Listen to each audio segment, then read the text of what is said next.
Teknis budidaya jagung di tanah marginal.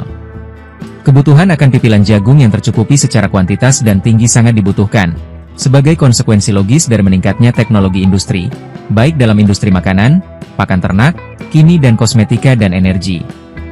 Selanjutnya, dengan perkembangan teknologi pada bidang pertanian, khususnya dalam budidaya tanaman jagung, sangat signifikan baik dengan metode intensifikasi, yaitu meningkatkan produktivitas persatuan luas lahan, maupun ekstensifikasi, yaitu menambah area tanam, termasuk di dalamnya pemanfaatan tanah marginal, misalnya tanah yang masuk jenis tanah latosol.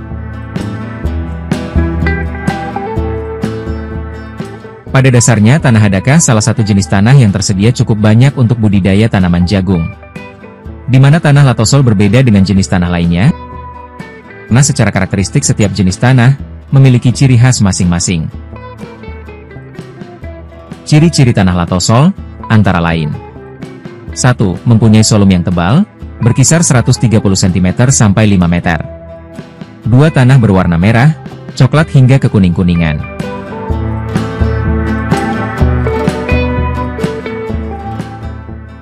3. Tekstur tanah liat, remah dengan karakter sedikit gembur. 4. Derajat keasaman tanah, atau pH tanah, berada dalam kisaran 4-6, yaitu dari asam hingga agak asam. 5. Kandungan bahan organik cukup kecil, yaitu hanya 3-9% saja.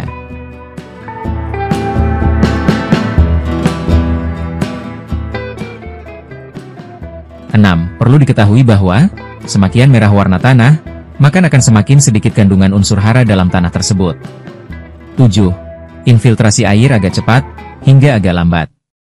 8. Tergolong dalam kelas medium, untuk kategori erosi tanah.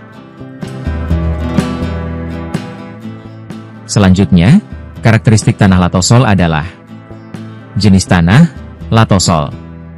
Lokasi, dataran rendah. Topografi, datar. Ketinggian, 200 meter. Kedalaman solum, 130 cm sampai 5 meter. Kedalaman permukaan air, 30 sampai 50 cm. pH tanah, 4-6. Warna tanah, merah, coklat hingga kekuningan. Ketersediaan unsur hara. Nitrogen, rendah.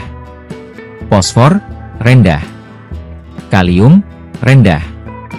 Sedangkan hara mikro, seperti aluminium dan seng, tinggi. Hal yang perlu dilakukan untuk budidaya tanaman jagung pada tanah latosol, adalah A. Secara biologis. Menambahkan pupuk organik, pupuk kandang, pupuk kompos.